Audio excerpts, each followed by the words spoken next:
बिस्मिल्लाहिर्रहमानिर्रहीम। 10th class आज हमने जो टॉपिक डिस्कस करना है बिल्कुल आसान सा है, सिंपल सा, क्रॉस और सेल्फ पोलिनेशन के रिलेटेड है। और पोलिनेशन क्या है, पोलिनेटर्स क्या होते हैं, इन चीज़ों को डिस्कस करना है। सबसे पहले हम देख लेते हैं जी पोलिनेशन।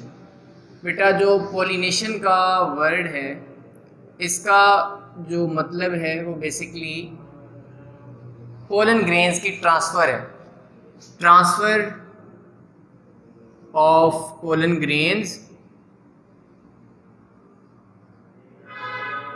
और ये पोलन ग्रेन्स की ट्रांसफर कहाँ से है? एंथर से स्टिग्मा पे, एंथर से स्टिग्मा पे मुंतकिल होना है। एंथर जो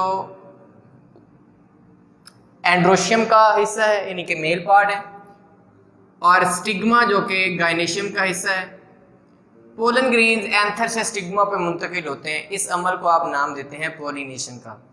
और इसी पोलिनेशन के बाद जो पोलन ग्रेन्स हैं, चूँकि आप जानते हैं कि पोलन ग्रेन्स में स्पर्म्स होते हैं, एक स्पर्म एग के साथ मिलता है, दूसरा जो है वो जाइगोट के फ्यूजन न्यूक्लियस के साथ मिलते हैं। तो फर्टिलाइजेशन का अमल जो है वो वकू पजीर होता है। आगे सीड और फ्रूट जो है वो बनना स्टार्ट होते हैं। ओवरी पक के फल बनाती है, सीड पक के जो ओव्यूल है पक के वो सीड बनाते हैं, यानी कि बीज बनाते हैं। अब पोलिनेशन की बेसिकली दो टाइप्स हैं। एक हमारे पास आ जाती है जी सेल्फ पोलिनेशन, और एक आ जाती है क्रॉस पोलिनेशन। सेल्फ पोलिनेशन और क्रॉस पोलिनेशन को आप लोगों ने समझना है। सेल्फ पोलिनेशन खुद ब खुद, और याद रखिएगा सेल्फ पोलिनेशन में सिर्फ एक प्लांट है, वन प्लांट इन्वॉल्व होता है, एक ही प्लांट जो है वो इन्वॉल्व होगा। यहाँ पे एक चीज़ आपको बता दूँ, दो तरह के फ्लावर्स होते हैं या पौधे होते हैं। एक होते हैं जिसमें मेल और फीमेल पार्ट्स अलग अलग प्लांट्स पे या अलग अलग फ्लावर पे मौजूद होंगे। मेल और फीमेल फ्लावर जो है वो अलग है, यानी एक पे अकेला फीमेल वाला पार्ट है यानी कि स्टिग्मा वाला यानी कि कार्पल वाला है, यानी गाइनेशियम है, और दूसरे पे अकेला जो है वो एंड्रोशियम या मेल पार्ट है। जबकि कुछ ऐसे प्लांट्स होते हैं जिनमें मेल और फीमेल पार्ट्स इकट्ठे मौजूद होते हैं। तो सेल्फ पोलिनेशन में बेसिकली होता ये है, पोलन ग्रेन्स या तो सेम फ्लावर पे ही, यानी एक ही फ्लावर के स्टिग्मा एंथर से स्टिग्मा पे पोलन ग्रेन्स मुंतकिल होते हैं एक ही फूल में, या प्लांट एक ही है, एक फूल से यानी एक ही प्लांट के एक फूल से दूसरे फूल पे अगर पोलन ग्रेन्स मुंतकिल हो रहे हैं, यानी कि पौधा एक ही है, वो सेल्फ पोलिनेशन होगी। यानी कि ये सिचुएशन कुछ इस तरह भी हो सकती है, यानी कि ये मिसाल के तौर पे जो है वो एंथर है, तो ये एंथर मौजूद है यहाँ पे इस तरह, इधर से भी एंथर हैं, और दरमियान में जो है यहाँ पे वो स्टिग्मा है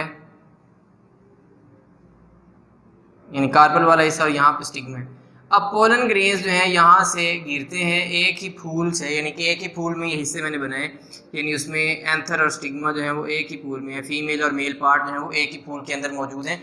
तो इसके एंथर से इसके स्टिग्मा पे मुंतकिल होंगे, फूल एक ही है, फिर भी सेल्फ पोलिनेशन है। लेकिन अगर ऐसा हो जाता है कि ये प्लांट है हमारे पास मसलन, तो इसमें एक फूल जो है वो इस जगह लगा हुआ है और एक फूल जो है वो इस जगह लगा हुआ है। अब इस फूल के एंथर से स्टिग्मा जो है, इसके स्टिग्मा पे पोलन ग्रेन्स मुंतकिल हुए हैं। प्लांट एक ही है, इसी के एंथर से उसी के दूसरे फूल के स्टिग्मा पे मुंतकिल होंगे, तो ये भी सेल्फ पोलिनेशन है। यानी कि प्लांट जो पोलिनेशन में इन्वॉल्व है वो एक ही होता है। और सेल्फ पोलिनेटेड जो प्लांट्स होते हैं, इसकी एग्जांपल में हमारे पास राइस है, पोटैटो है, इसके अलावा टोमेटो, और इसके अलावा वीट का प्लांट है, उसके अलावा ग्रासेस वगैरह हो सकती हैं, उनमें भी सेल्फ पोलिनेशन हो जाती है। राइस वगैरह हैं, ये मुख्तलिफ प्लांट्स होते हैं जिनके अंदर सेल्फ पोलिनेशन का अमल जो है वो हो रहा होता है। क्रॉस पोलिनेशन में एट लीस्ट 2 प्लांट्स इन्वॉल्व होते हैं। अब होता ये है कि एक प्लांट, और ये याद रखने 2 प्लांट्स होते हैं of same species, same species होनी चाहिए, यानी कि अगर दोनों रोज के हैं तो दोनों रोज के ही हों, यानी कि प्लांट्स एक रोज का है तो दूसरा भी रोज का है, यानी कि उनकी किस्म उनकी काइंड एक ही होनी चाहिए, फिर ही पोलिनेशन जो है पॉसिबल है। वरना पोलन ग्रेन्स अगर गिर भी जाएंगे तो पोलिनेशन नहीं होगी। और ये पोलिनेशन आमतौर पे जो है क्रॉस पोलिनेशन, ये विंड के ज़रिए से भी हो जाती है, वाटर के ज़रिए से भी हो जाती है, ये इंसेक्ट्स एनिमल ईटीसी, उनकी वजह से भी ये पोलिनेशन जो है वो होती है। यानी कि ये जो एजेंट्स जो पोलिनेशन करवाते हैं वो पोलिनेटर कहलाते हैं, उनके ज़रिए से, जिनके ज़रिए से पोलिनेशन हो रही है वो पोलिनेटर्स कहलाते हैं। तो ये पोलिनेशन का अमल बेसिकली जो है क्रॉस पोलिनेशन का, ये इन मीन्स के ज़रिए, इन पोलिनेटर्स के ज़रिए से होता है। अब इसमें मिसाल के तौर पे यहाँ पे एक प्लांट है, अब यहाँ इसका एक ये फूल है और यहाँ पे एक और याद रखना इसकी कुछ कंडीशंस हैं क्रॉस पोलिनेशन की, वो मैं आपको बता देता हूँ, शेयर कर देता हूँ। यहाँ पे दूसरा प्लांट है, उसका यहाँ पे ये फूल है, तो इस एक प्लांट के फूल से दूसरे प्लांट के फूल पे पोलन ग्रेन्स की मुंतकली जो होगी वो क्रॉस पोलिनेशन में गिनी जाएगी। इसके अलावा जो आपने बात याद रखनी है, जो क्रॉस पोलिनेशन के लिए और सेल्फ पोलिनेशन के लिए इम्पॉर्टेंट चीज़ें हैं, वो आप लोगों ने अपने माइंड में लाजमी रखनी है। जो क्रॉस पोलिनेशन है, इसके लिए प्लांट जो है वो plants should be grown at close distance, वो एक दूसरे के पास मौजूद होने चाहिए, ज़्यादा दूर नहीं होने चाहिए, क्लोज डिस्टेंस पे मौजूद होने चाहिए, ताकि उनकी जो पोलन ग्रेन्स हैं, यानी कि मिसाल के तौर पे कॉमन सी बात है, एक छोटा सा गार्डन है, पास फूल जो हैं या पौधे जो हैं वो उगे हुए हैं, तो जो इंसेक्ट आएंगे वो एक फूल से होकर दूसरे फूल पे जाएंगे, तो क्लोज होंगे तो ही वो पोलिनेशन हो जाएगी, अगर दूर होंगे तो पोलिनेशन मुमकिन नहीं होगी। उसके बाद जो है फ्रेगनेंस वगैरह और नेक्टर गाइड्स होने चाहिए, नेक्टर्स वगैरह जिनको यानी कि चूसने के लिए इंसेक्ट्स वगैरह आते हैं, और ब्राइट कलर्ड पेटल होने चाहिए, ब्राइट पेटल्स, ताकि इंसेक्ट्स वगैरह को वो अट्रैक्ट कर सकें।